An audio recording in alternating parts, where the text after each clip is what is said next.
आशा करता हूँ आप सभी अच्छे होंगे। पेटीटीएच वॉल्यूम 2 की और एक इंटरेस्टिंग एपिसोड में आपका स्वागत है। चलिए बात कर लेते हैं पिछले एपिसोड के बारे में। अगर आपने पिछला एपिसोड नहीं देखा तो चैनल में जाके उसको ज़रूर देखें ताकि आपको बीटीटीएच की स्टोरी लाइन का अंडरस्टैंडिंग अच्छा सा रहे। लास्ट एपिसोड में हमने देखा था जियान जब ट्रेनिंग रूम से बाहर आ जाता है यू फैमिली का उसको पूरी तरह से यूज करने के बाद वहाँ पे एक सर्वेंट उसका वेट कर रहे होते, उसको लेके यू फैमिली के मेन हॉल पे पहुँचा देती है। जब यूरो के फादर जियान को देखते तो वो बोलते हैं कि लिटिल फ्रेंड तुम्हारा तो पावर पहले से ज़्यादा बढ़ चुका है। तब जियान बोलता है कि हाँ ये जस्ट एक लक की बात है, मैं लकी था कि मेरा पावर थोड़ा सा बढ़ गया। उसके बाद किंग जियान को बताती हैं तुम जो एम्परर लेवल का एक डेमन को ढूंढ रहे हो वो तुम्हें यहाँ पे एक सर्टन प्लेस पे मिलने वाला है। और उसके बारे में वो जियान को बताने लगते हैं कि वो एक ऐसा जगह है, एक मिस्टीरियस प्लेस है जहाँ पे कुछ पावरफुल बंदे जो है फर्स्ट वर्ल्ड वॉर के टाइम मर गए, उनका जो अफसोस है वहाँ पे गिर गया था। इसकी वजह से वहाँ पे उनका जो सारा का सारा खजाना है वहाँ पे पड़ा हुआ है अभी तक, और वो कुछ सालों में एक बार खुलता है। जब पिछली बार खुला था तब वहाँ पे जितने भी लोग गए थे वहाँ पे मर गए थे और वहाँ से कोई भी जिंदा लौट के नहीं आता। लेकिन शायद इस बार जाके अगर जो भी वहाँ पे सही सलामत आ पाता है तो वो इस कॉन्टिनेंट के एक मोस्ट टैलेंटेड यंग मैन की तरह देखा जाएगा और बहुत से ऐसे फ्रैक्शंस रहेंगे, एक पावरफुल फ्रैक्शंस रहेंगे जो उन्हें लेना चाहेंगे।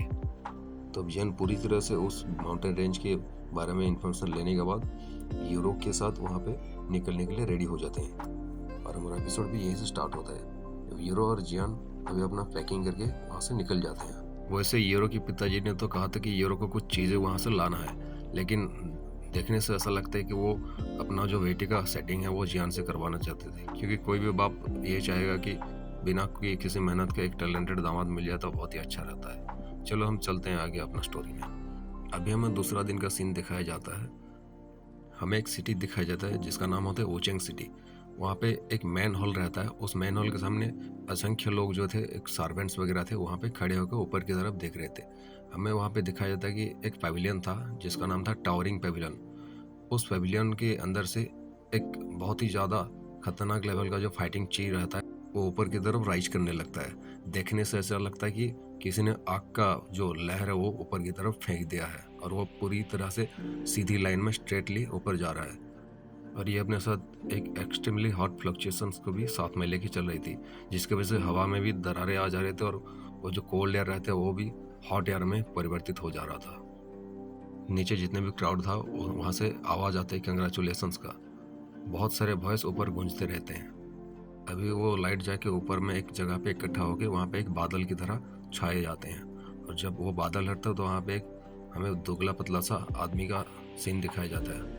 देखने से ऐसा लगता है वो खुद के ऊपर बहुत ही ज़्यादा प्राउड फील कर रहा है। जितने भी लोग उसको कंग्रेचुलेट कर रहे थे उन सभी को वो इग्नोर करके उस नीचे की तरफ जहाँ से वो आया था उसकी तरफ देखता है। वहाँ पे एक रूम की तरफ देखता है।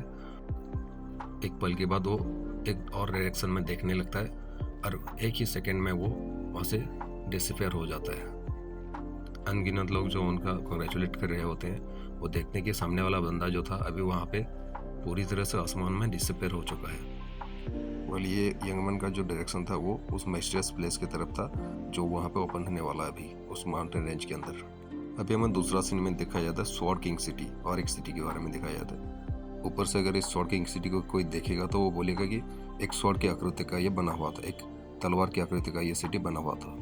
अब इस सिटी के माउंटेन में से एक आदमी जो था वो स्टेप बाय स्टेप बाहर आता है। जब ये लोगों के सामने आता है हम देखते हैं कि ये एक यंग मैन है जो एक ग्रे रोब को पहना हुआ है और उसकी आंखों में एक ब्लैक कलर का पट्टी बंधा हुआ है और वो थोड़ा सा इनविजिबल है ताकि वो बाहर की तरफ देख सके। लेकिन सबसे जो खतरनाक बात था उसके अंदर से एक खतरनाक फाइटिंग ऑरा रिलीज हो रही थी। अगर हम ध्यान से देखेंगे तो उसके पीछे एक ब्लैक स्वॉर्ड टंगा हुआ था। उसके पीछे जो खंजर रहता है वो देखने से तो बहुत ही ज़्यादा सिंपल दिख रहा था, लेकिन उसके अंदर से एक बहुत ही ज़्यादा खतरनाक लेवल की स्वॉर्ड एनर्जी रिलीज हो रही थी। जब ये नीचे आके ग्राउंड में लैंड हो जाता है और आगे कुछ स्टेप्स लेता है हम देखते हैं कि उसके फोर्थ स्टेप में अभी क्रैकलाइंस आ गए हैं। बंदा अपना सर को ऊपर उठाता है और एक सर्टेन डायरेक्शन में देखने लगता है। वो मन ही मन में बुदबुदाते हुए बोलता है कि बेस्ट माउंटेन रेंज मैं आ रहा हूँ। मैं आशा करता हूँ मुझे ऐसा ओपोनेंट मिले जो कि मेरे स्वॉर्ड के साथ लड़ सके। तभी वो बोलता है कि जियांची एंड वुवन, मैं आशा करता हूँ कि तुम दोनों मेरे अच्छे ओपोनेंट रह पाओगे। ये सुन के उसके पीछे जो स्वॉर्ड रहता था वो थोड़ा सा वाइब्रेट करने लगता है। ऐसा लगता है कि वो अपने ओपोनेंट्स लोगों से फाइट करने के लिए बहुत ही ज़्यादा बेताब हो रहा है। अभी हमें दूसरा सीन में देखा जाता है सिटी ऑफ 10,000 बीस्ट। वहाँ से एक रोर का आवाज़ आता है। वहाँ पे एक बहुत ही बड़ा सा बीस्ट जो रहता है वो आसमान की तरफ देख के रोर कर रहा था और अपना सब बड़ा सा जो पंख रहता है उसको फड़फड़ा रहा था। वहाँ पे जो उसके सिटी के लोग रहते हैं उस फड़फड़ाते हुए पंछी को देखकर थोड़ा सा फ्यूरियस फील कर रहे थे। अगर हम ध्यान से देखेंगे तो उस बीस्ट के टॉप पे उसके सर के पास एक बहुत ही ज़्यादा सुंदर यंग गर्ल बैठी हुई थी और उसका लॉन्ग ग्रीन हेयर उसके कमर तक पहुंच रहे थे। उसकी आंखों में हम बहुत ही ज़्यादा फुर्ती देख सकते हैं और उसकी आंखें बहुत ही ज़्यादा विचित्र थे। उस प्यारी सी लड़की के कंधे पे एक छोटी सी आइस ब्लू कलर की बार्ड जो थी बैठी रही थी।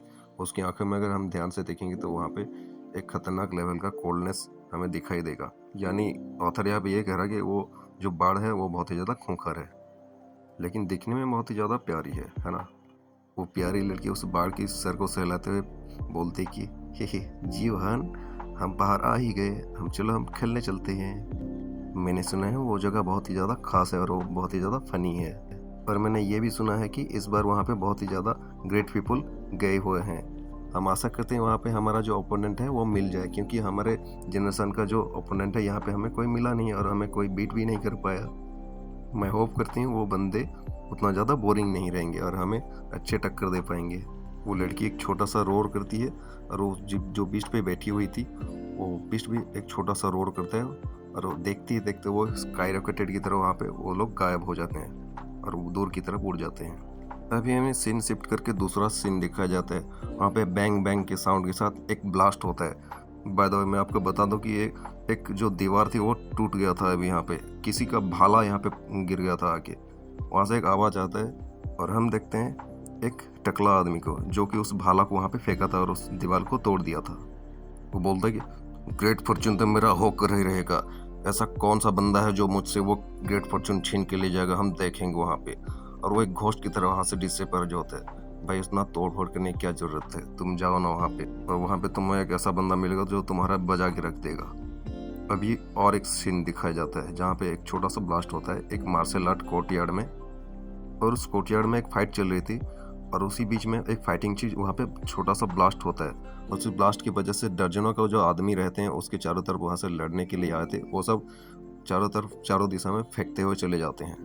वो बोलता है कि हा, यू आर टू वीक, तुम लोग बहुत ही ज़्यादा कमज़ोर हो, तुमसे तुम्हारे साथ लड़के इतना ज़्यादा मज़ा नहीं आया। मेरे बाप को बोल देना कि मैं जा रहा हूँ मैजिकल बीस्ट माउंटेन रेंज में उस रुइंस की तरफ। अभी यहाँ पे रहना मुझे बहुत ही ज़्यादा बोरिंग लगने लगा है। जब ये आदमी का आवाज़ यहाँ पे गूंजा ही था, वहाँ पे जो भीड़ जहाँ पे इकट्ठा हुआ था वो थोड़ा सा रिलीफ फील करते हैं। देखते हैं कि ये बंदा यहाँ से निकल चुका है, बोलते हैं कि अच्छा ये बंदा चला गया, और उसको जाते हुए देख उसको कंग्रेचुलेट करने लगते हैं। शायद ये इस सिटी का एक यंग मैन रहा होगा जो कि यहाँ का रॉयल फैमिली का बेटा होगा। भीड़ में से एक बंदा बोलता कि ये मॉन्स्टर फाइनली चला गया, अच्छा हुआ, मुझे अभी और सफ़र करना नहीं पड़ेगा। मैंने सुना है कि उस प्लेस में जो भी आदमी जाता है वो बहुत ही ज़्यादा अनलकी रहता है और वहाँ से लौट के कभी आ नहीं पाता। वेल ये बंदा कौन है हमें ज़्यादा फर्क नहीं पड़ना चाहिए, क्योंकि इसका कोई स्टोरी लाइन में आगे उसका सीन नहीं है। अभी हमें किंगचिंग सिटी के नॉर्थ की तरफ दिखाया जाता है। वहाँ पे एक स्नोई फैमिली है, मतलब एक स्नो के अंदर एक बड़ा सा घर रहता है और वहाँ पे एक फैमिली रहती है। वहाँ पे एक रूम के दरवाजे पे एक मेड जाके ठकठकाती है और बोलती कि मिस, टाइम हो गया कि हम यहाँ से बाहर निकल जाएं और उस जगह की तरफ हम लीव करें। अभी एक कमरे के बाहर वो मेड खड़ी होके उसका यंग मिस को वेट कर रही थी। रूम के अंदर एक लड़की थी और उसका स्नो वाइट बॉडी एक ब्लैंकेट में लिपटा हुआ था। भले ही ये पूरी तरह से लिपटा हुआ, लेकिन उसका जो अपीयरेंस था वो बहुत ही ज़्यादा एन्चेंटिंग दिख रहा था। जब ये लड़की बाहर से उस सर्वेंट की आवाज़ सुनता है तब वो उस बेड से उठ जाता है, खड़ा हो जाता है, और जब वो खड़ा था उसका ब्लैंकेट भी नीचे गिर जाता है। अभी हम देखते हैं कि उसका सुंदर बॉडी थोड़ा सा फैटी है, थोड़ी सी हल्की मोटी लड़की है। वो दरवाजे की तरफ देखते हैं और उसका जो चार्मिंग फेस रहता है वहाँ से साउंड आता है कि कम इन। इतनी प्यारी आवाज़ सुन के तो किसी का हार्ट बीट भी बंद हो जाए थोड़ी देर के लिए। जब ये आवाज़ बाहर आती है तो वहाँ पे जो सर्वेंट रहता है वो डोर को ओपन करके उसके अंदर चला जाता है। जब वो सामने देखता है कि वो प्रिंसेस वहाँ पे खड़ी हुई थी, देखिए वो उसका टकाटक देखता रहता है। ऐसा लगता है कि सिर्फ मर्द ही नहीं, औरत भी इसको देख के थोड़ी देर के लिए भावुक हो जाते हैं। जो सर्वेंट अभी अंदर आया था उसके हाथ में हम ड्रेस देख सकते हैं उस लड़की के लिए, वो प्रिंसेस के लिए। वो वेट करता है कि प्रिंसेस अपना ड्रेसिंग सेंस जो है अच्छी तरह से ठीक कर ले। अभी हम देखते हैं कि वो जो प्रिंसेस रहता है वो एक ब्लैक स्कर्ट को पहन लेती है जो कि उस सर्वेंट ने लेके आया था। अभी उसका लुक इतना ज़्यादा क्यूट दिख रहा था कि कोई भी बंदा उसकी तरफ अट्रैक्ट हो जाएगा। थोड़ी सी मोटी है लेकिन उसका जो कर्व है, उसका बॉडी का कर्व है, बहुत ही ज़्यादा परफेक्ट है। अभी वो प्रिंसेस एक स्माइल के साथ उस सर्वेंट को बोलती कि हे थैंक यू जावी, मेरे बाप को बोल दे कि मैं इस बार अगर बाहर जाऊंगी तो मैं उनके लिए डेफिनेटली एक अच्छा सन इन लॉ ढूंढ के लाऊंगी। ये सुन के उस सर्वेंट बोलती कि बट मिस, हम तो इस बार उस गुड फॉर्च्यून को ऑब्टेन करने के लिए जा रहे हैं ना। तभी ये सुन के प्रिंसेस बोलता कि अरे चुप रहो, ये गुड फॉर्च्यून हमारे लिए क्या फ़ायदा, हमारे लिए एक अच्छा सा हस्बैंड हो जाए वही बहुत ज़्यादा है। ये कहने के साथ वो सर्वेंट की तरफ देख के आंखों को टिमटिमाते हुए देखने लगता है और हंसने लगता है। चलो चलते हैं। लेकिन वो मेड ज़्यादा हंसती नहीं है और देखती है कि उसके सामने जो लड़की थी वो अपने लेफ्ट हैंड को वेप करके वहाँ से चलने लगी थी। 2 स्टेप के बाद वो वहाँ से डिसअपेयर हो जाती। ये देख के वो मेड बोलती कि मिस का जो मूवमेंट है वो इस कॉन्टिनेंट के बहुत ही ज़्यादा टॉप यंगस्टर्स के साथ आएगी। मैं उनके साथ भला कैसे मैच कर सकती हूँ। एक सीन दिखाया जाता है जहाँ पे एक हड्डियों का ढेर पड़ा हुआ था एक जगह पे, एक माउंटेन के बीच में। देखने से बहुत ही ज़्यादा डरावना लग रहा था और यहाँ पे ऐसा लगता है कि मौत यहाँ पे तांडव कर रही है। क्लिक, माउंटेन की दूसरी तरफ एक साउंड आता है। हम देखते हैं कि उस तरफ से एक ग्रुप जो रहता है वो चल के आ रही थी।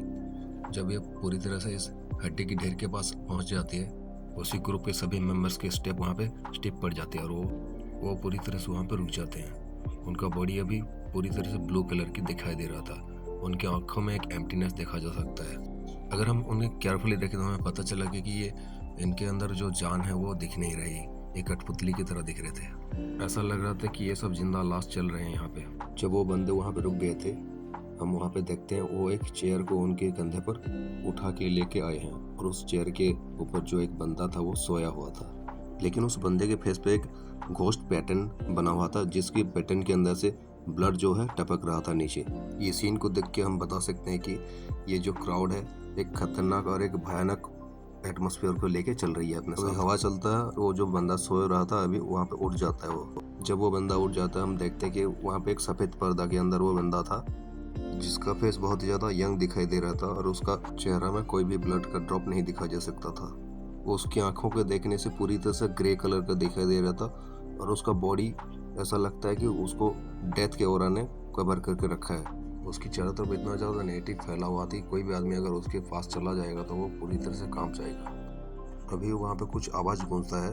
उसके बाद वहाँ पे जो 100 घोस्ट रहते हैं वो सब वो जो कैरी कर रहे थे एक सडन चेयर को, उसको वो लेके दूर चले जाते हैं। आई थिंक ये जो यंग मैन यहाँ पे घोस्टली अपेयर हुआ है उसका नाम शायद ये वांगजिंग है और इसके बारे में हमें ज़्यादा पता नहीं गया अभी। सेम टाइम में हम देखते हैं कि एंटायर ज्वानलिंग कंटिनेंट में बहुत ही ज़्यादा फेमस जीनियस पूरी दुनिया से यहाँ पे आके इकट्ठा हो गए थे और सबका जो गोल था सेम गोल था, क्योंकि उनका एक ही टारगेट था द लैंड ऑफ मॉन्स्टर्स जो कि बीस्ट माउंटेन रेंज में लोकेटेड था और वो ज्वानलिंग कंटिनेंट के सेंटर में था। इसलिए ज्वानलिंग कंटिनेंट में अभी हज़ारों निगाहें जो है ठहरी हुई थी। अभी यहाँ पे सब लोग वेट कर रहे थे कि इतना ज़्यादा फेमस और यंग पीपल जो है यहाँ पे आगे सब एक साथ जब कोलाइड होंगे तो कैसा यहाँ का जो सीन रहेगा वो देखने के लिए सब तैयार हो रहे थे। लेकिन जो भी हो, अभी करंट सिचुएशन को देखकर ऐसा लगता है कि पूरी की पूरी कंटिनेंट और उस कंटिनेंट के बीच में जो है लैंड ऑफ मॉन्स्टर्स का वो बीच वाला पार्ट वो अभी फोकस का हिस्सा है। ओरिजिनली जो ये किंगचिंग सिटी के पास जो बीस्ट माउंटेन रेंज है पूरी तरह से साइलेंट और पीसफुल रहा करती थी, अभी पूरी तरह क्राउड से भर गया है क्योंकि इसी जगह पे ही अभी वो केव या फिर वो जो मिस्ट्रेस प्लेस ओपन होने वाला है। अभी हमें जियान का सीन दिखाया जाता है जहाँ पे जियान बोलता है कि हमें यहाँ पे थोड़ा सा रुकना होगा क्योंकि जियोली के लिए मुझे कुछ चीज़ें लेना है, खरीदना है। वो एग्जैक्टली कुछ खाने की चीज़ें उसके लिए खरीदने वाला है और खाने की चीज़ें वो कुछ जड़ी बूटियाँ होंगे। एक्चुअली में वो एक दिन की सफ़र के बाद वो उस माउंटेन रेंज के बाहर पहुँच चुके थे जहाँ पे वो मिस्ट्रेस का केव ओपन होने वाला है और वहाँ पे वो रुक के यहाँ पे थोड़ा सा मार्केटिंग करने वाले हैं। जब जियान को यह पता चल चुका है कि जियोली एक फायर एल्फ है और बाहरी लोगों का आकर्षित ना करे, इसलिए वो जियोली के लिए एक पिल बनाया था 6th ऑर्डर ट्रांसमिशन पिल, जिसको जियोली जब कंज्यूम करता है तो अपना शेप को चेंज कर लेता है और वो कम्प्लीटली एक म्यूजिकल बीस्ट में, छोटा सा म्यूजिकल बीस्ट में कन्वर्ट हो जाता है, जो कि दिखने में बहुत ही ज़्यादा क्यूट तो दिख रहा था लेकिन बहुत ही ज़्यादा क्रूर था, यानी एक सुंदर सा खूंखार भेड़िए की तरह दिख रहा था। बाकी जो भी बात कहो, जियोली इस बात से मना नहीं कर देगी अगर जियान उसको फायर टाइप कुछ मेडिसिन फील देगा, क्योंकि इससे वजह से जियोली का जो पावर है वो थोड़ा सा इंक्रीज होता है। अभी जियान उसका फायर हेल्प, जो कि एक छोटा सा बीस्ट में परिवर्तित हो चुका है, उसको अपने कंधे पे बिठाता है और हीरो के साथ कुछ इन्फॉर्मेशन को कलेक्ट करता है, और वो कलेक्ट करने के बाद हीरो को वहाँ पे छोड़ के एक दूसरी तरफ पर जाके वहाँ पे शॉपिंग करने के लिए चला जाता है। अभी यहाँ पे एक सप्लाई पॉइंट बन चुका है इस डेमोनिक बेस्ट माउंटेन रेंज के पास में, क्योंकि यहाँ पे बहुत दूर दूर से लोग आके यहाँ पे रुके हुए हैं, इसलिए यहाँ पे बहुत ज़्यादा मेडिसिनल हर्ब्स और कुछ पिल्स वगैरह मिल रहे हैं जिनको वो वहाँ पर जाके कंज्यूम कर सकते हैं। वहाँ पे एक स्टोर में जाके जियान एक मेड से मिलता है और मेड को सब कुछ समझाते थे कि उसको क्या क्या चीज़ चाहिए। ये कहने के बाद वो जो मेड रहती है उसको सिट करने के लिए एक चेयर पे ले जाते हैं, उनको वेट करवा के वो प्रिपेयर करने लगती है जो कि जियान को चाहिए था। जियान वहाँ बैठ जाता है, कुछ देर में वो वहाँ पे बोर भी हो जाते हैं, और जियोली जी तो अपने जो शेप को चेंज करके रखा था जियान ने, उसकी वजह से थोड़ा सा वो भी बोरिंग फील कर रही होती, क्योंकि ये जो शेप रहता है उसको अच्छा नहीं लग रहा था। जब यहाँ वेट करके जियान थोड़ा सा बोर हो गया था, तभी वहाँ पे कुछ स्ट्रेन फील होता है, उसको थोड़ा सा कुछ अजीब लगता है। वो फील करता है कि उसको कोई घूर रहा है। तभी वो पीछे देखता है तो पीछे एक सुंदर सी लड़की बैठी हुई थी, जो उसका बाल का रंग ग्रीन कलर का था, बड़े बड़े आंखों से जियान की तरफ देख रहे थे और उसके मुंह से लाल टपक रहा था। अब पता नहीं वो लड़की क्या देख रही है इसको अपने मुंह से लाल टपका टपका के। चलो देखते हैं। जियान देखता है कि उसके पीछे जो लड़की थी बहुत ही ज़्यादा पास थी, वो पूरी तरह से उसको घूर रहा था। अभी जियान अभी और ज़्यादा वहाँ पे बैठा नहीं रहता, थोड़ा सा दूर जाके फिर से बैठने के लिए वहाँ पे खड़ा होकर चलने लगता है। ये देख के जो वो लड़की रहती है वो भी वहाँ पे खड़े हो जाते हैं और उस जियान के पीछे पीछे आने लगती है। एग्जैक्टली वो जियान को नहीं देख रही थी, उसके कंधे पे जो वो स्मॉल छोटा सा बीस्ट बैठा था जियान के कंधे पे, वो जियोली को देख रही थी। वो जब जियान देखता है कि वो लड़की उसका पीछे कर रही, तो वो बोलता है कि अरे मैडम क्या हो गया तुम्हें, मेरा पीछा क्यों कर रही हो। ये सुन के वो जो ग्रीन हेड गर्ल रहती है वो अपना जो होठों के साइड में जो सलाइवा गिर रहा था उसको थोड़ा सा पोंछ लेती है। अभी वो अलग ही तरह के इमोशन के साथ जियोली की तरफ देख रही थी। एक डेलिकेट वॉइस में जियान को बोल देगी, लिटिल ब्रदर क्या तुम इस चीज़ को मुझे सेल करना चाहोगे? कोई भी प्राइस अगर तुम्हें चाहिए हो तो मैं इसको पे करने के लिए रेडी हूँ। तभी जियान बोला, क्या जियोली की बेच दूँ? पागल औरत, चल निकल यहाँ से, फूट ले, इसको बेचना बचना नहीं है मुझे। क्योंकि जियान जानता है इसके कंधे पे जो वह बैठा है जियोली कितना ज़्यादा खतरनाक है। अगर उसको बेचने के लिए हाँ बोल देता अभी तो जियान को ही वो पीठ पीठ पे उठकर भरता बना देता। बोले ये दुश्मनी नहीं है, दोस्ती की वजह से है।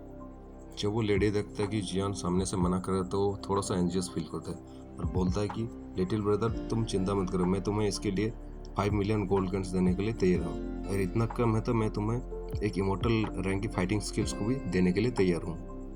ये कहने के साथ वो जियोली की तरफ और भी इंटरेस्ट के साथ देखने लगते, घूरने लगते, क्योंकि भले दूसरे लोगों को इसके बारे में ज़्यादा पता नहीं है, जियोली को वो ज़्यादा फील नहीं कर पाता, लेकिन इस लड़की के पास कुछ ऐसी चीज़ें हैं जिसकी वजह से वो जियोली के पावर को पूरी तरह से महसूस कर पा रहा था।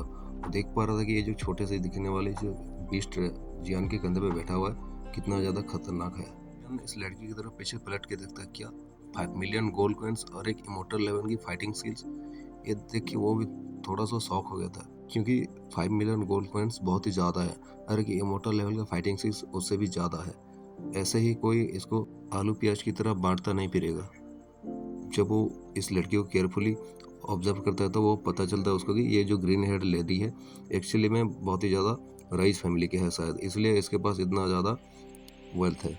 लेकिन ये सुनने के बाद जियान फिर भी उसको रिफ्यूज़ करता है, बोलता है कि देखो ये जो बीस्ट है ये मेरा बहुत ही ज़्यादा फेवरेट है, क्योंकि हम बहुत ही टाइम से एक दूसरे के साथ रहते हैं, इसलिए हमारे अंदर में भाई से भी ज़्यादा बड़ा रिश्ता बन चुका है। इसकी वजह से मैं इसके बिना नहीं रह सकता। और जियान ये भी जानता था कि इसके पीछे उसका और एक भी आइडेंटिटी है जो कि एक फायर हेल्प का है, और इसका जो पावर है अभी एक 3 स्टार डूडी में भी पहुंच चुका है। बार बार रिजेक्शन की वजह से वो लड़की जो रहती है वो थोड़ा सा फ्यूरी फील करने लगती है और उसका माथे पे थोड़ा सा पसीना आ जाता है। जब वो फ्यूरियस फील के साथ नीचे की तरफ अपने हाथों को देखता है तो उसे पता चलता है कि उसके हाथों में एक सील की तरह कुछ अफेयर हो रही है, जो कि एक लाइट पैटर्न के, जो कि उसके हाथों के पीछे एक लाइट पैटर्न में कुछ बन रही होती है। और ये जो लाइट पैटर्न्स थी इसके अंदर से एक एक्सट्रीमली इंटेंस बर्निंग सेंसेशन को फील कर पा रहा था वो लड़की। एग्जैक्टली ये जो लाइट पैटर्न था वो इस बीस्ट का ब्लड लाइन की वजह से था। वो जो जियोली थी उसकी ब्लड लाइन की वजह से वो थोड़ा सा ज़्यादा सेंसेबल हो गया था। इस लाइट पैटर्न का बीस्ट से कुछ लेना देना है शायद। जितना ज़्यादा अच्छा ब्लड लाइन रहेगा कोई बीस्ट का उतना ज़्यादा ये पैटर्न चमकदार हो जाएगा। इस लड़की के लिए हमारे जियोली की तरफ से जो अट्रैक्शन था बहुत ही ज़्यादा खास था। जब जियान इस पैटर्न को देखता है तो वो कुछ याद करने लगता है। वो याद करता है कि कैसे जब देवी कैंटीन में मो फैमिली के अंदर कुछ स्ट्रेंज तरह की सील और पैटर्न के साथ वो लोग जन्म हुए थे। अगर बात करूँ तो जो किंगचिंग था देवी कैंटीन में उसकी आंखों में 3 कलर का फ्लावर का पैटर्न बना हुआ था और उसकी मदद से वो जो किंगचिंग रहती थी बड़ी बड़ी स्नैक्स को अपने कंट्रोल में करके उसको अपने आंखों में समा सकती थी। और ये उसका कुछ सीक्रेट टेक्निक थी शायद। और इस लड़की के हाथ पे जो सील अभी बना है वो एग्जैक्टली सेम उसी तरह की है, कुछ सील बना हुआ है। जब वो लड़की देखती कि जियान उसकी तरफ देख रहा है, उसके पैटर्न की तरफ, उसको पता चलता जाता है कि जियान को ये सब पता चल चुका है। वो अचानक अपना आर्म्स की साइड में जो क्लॉथ था उसको थोड़ा सा हटाता है और वहाँ से एक आइस ब्लू कलर की बार्ड एमर्ज होती है। वो बार्ड एक आइसी कोल्ड लुक के साथ जियोली की तरफ देखने लगती है। जब ये बार्ड अपेयर था उसके चारों तरफ के एयर जो है फ्रीजिंग कंडीशन में आ गई थी। जब जियोली देखता है कि वो आइसी ब्लू कलर के जो बार्ड है उसकी तरफ ही देख रही है, वो समझ जाता है कि ये जो बार्ड है वो उसकी तरफ एनिमिटी के साथ देख रही है। इसलिए वो उसकी तरफ और भी ज़्यादा तीखी नज़र से देखने लगता है। जियान देखता है कि ये जो लड़की है बहुत ही ज़्यादा डिफिकल्ट है। वो नहीं जानती कि ये लड़की एक ऐसी तरह का बीस्ट को भी अपने साथ लेके घूम रही है। जियान भी समझ जाता है कि ये लड़की भी ज़्यादा ऑर्डिनरी नहीं है। जब जियोली उस बार्ड की तरफ घूर घूर के देख रही थी वो बार्ड सेंस कर लेता है कि जियोली उसकी तरफ एक एनिमिटीज के साथ देख रहा होता है। ऐसा लग रहा होता है कि जियोली उसको एक वार्निंग दे रहा है कि ज़्यादा उछल मत, अभी तुझे नहीं तो जला के राख कर दूंगा। अभी वो जो ऐसी ब्लू कलर का बार्ड जो पहले 30 मार खान बना था अभी वो चूहे की तरह छुपने लगता है। वो समझ जाता है कि जियोली से उसका कोई मुकाबला नहीं है। जब वो लड़की देखती है उसका जो आइस ब्लू कलर का बार्ड रहता है वो इतना ज़्यादा एक्स्ट्रा ऑर्डिनरी था, लेकिन फिर भी जियान की इस फाइनल की या फिर वो जो छोटा सा मॉन्स्टर की वजह से अभी यहाँ पे छुपना पड़ रहा है उसको। वो समझ जाते हैं कि इसका कोई मैच नहीं है उसके साथ। इसलिए वो सोचता है कि जियान के साथ अगर हार्डली बिहेव करेगा तो कुछ होने नहीं वाला। इसलिए वो अभी जियान के साथ तो सॉफ्टली बिहेव करने लगता है। जियान कुछ सोचता है और उसके बाद वो लड़की को बोलता है कि तुमने देखा ना ये मेरे साथ जो बीस्ट है मेरा कितना ज़्यादा एक्स्ट्रा ऑर्डिनरी है, इसलिए मैं इसको बेच नहीं सकता, ये प्राइसलेस है। इसलिए तुम इसको खरीदने के बारे में भूल ही जाओ, मैं इसको कभी बेचूंगा ही नहीं। जियान का बात ख़त्म ही हुआ था तभी वो जो मेड रहती थी, वो सर्वेंट रहती थी, वो आ जाती है और उसका सामान सब पैक हो चुका है बोल के उसको इन्फॉर्म करती है। बोलती है कि आपने हमारे यहाँ से जो खरीदा उसके लिए थैंक यू, आप अपना सामान लेके अपने पास रख सकती हैं। वो जो ग्रीन हेयर कलर की जो लड़की थी वो भी हार नहीं मानने वाली थी और जियान की तरफ देख के बोलता कि अगर तुम ये बेचना नहीं चाहते तो मैं तुम्हें भी फॉलो करूंगा, जब तक तुम मुझे बेच नहीं देते तब तक मैं तुम्हारा पीछा करता रहूंगा। वेल ऐसा तो नहीं कि जियान इसको कितना ज़्यादा भी पैसा मिले इसको बेच देगा, क्योंकि यार तुम्हें पता होगा कि हेवनली फ्लेम्स कितना ज़्यादा पावरफुल रहते हैं और कितना ज़्यादा मेहनत करके इसको निचले कंटेनर से उसको इकट्ठा करके ये लाया है। अभी इसके पास ऐसा एक वेपन है जिसको कि होली फ्लेम ही कम्पीट कर सकता है यहाँ पे। अगर सिंपल भाषा में बोलूँ तो इस दुनिया में जो होली फ्लेम्स है उसके अलावा अगर कोई फ्लेम सबसे शिखर पर रहेगा तो ये जियान का हेवनली फ्लेम्स ही हो सकता है। बट ये लड़की बहुत ही ज़्यादा जिद्दी है, वो इसका पीछा कब तक करता रहेगा पता ही नहीं है। चलो देखते हैं कब तक पीछा करते हैं। और हम ज़्यादा दूर पीछा ना करते हुए यहीं पे हमारा एपिसोड ख़त्म करते हैं। नेक्स्ट एपिसोड हम देखने वाले हैं कि वेस्ट माउंटेन रेंज में वो जो मिस्टीरियस प्लेस वो ओपन होने वाला है। वहाँ पे जब एक साथ बहुत ही जगह के जो यंगस्टर्स रहेंगे, बहुत ही ज़्यादा पावरफुल बंदे रहेंगे, एक साथ जब कोलाइड होंगे तो कैसा वहाँ का सीन रहेगा वो हम देखेंगे, उसको एक्सपीरियंस करेंगे। आगे का कुछ एपिसोड बहुत ही ज़्यादा इंटरेस्टिंग होने वाले हैं, क्योंकि इस माउंटेन रेंज के अंदर वो जो प्रिजन ऑफ मॉन्स्टर्स या फिर वो जो मिस्टीरियस प्लेस है उस जगह पे कैसे ये लोग वहाँ पे कम्पीट करेंगे, कैसे वहाँ पे कुछ चीज़ें को लेंगे, ये सब बहुत ही ज़्यादा इंटरेस्टिंग है। और पिछली बार जो लोग गए थे यहाँ पे वहाँ पे वो लोग लौट के नहीं आए थे, इसका भी राज अभी यहाँ पे खुलेगा। तो मिलते हैं नेक्स्ट एपिसोड में और एक एक्साइटमेंट वीडियो के साथ। तब तक बने रहिए हमारे साथ। मिलते हैं, आप सभी को मेरा नमस्ते।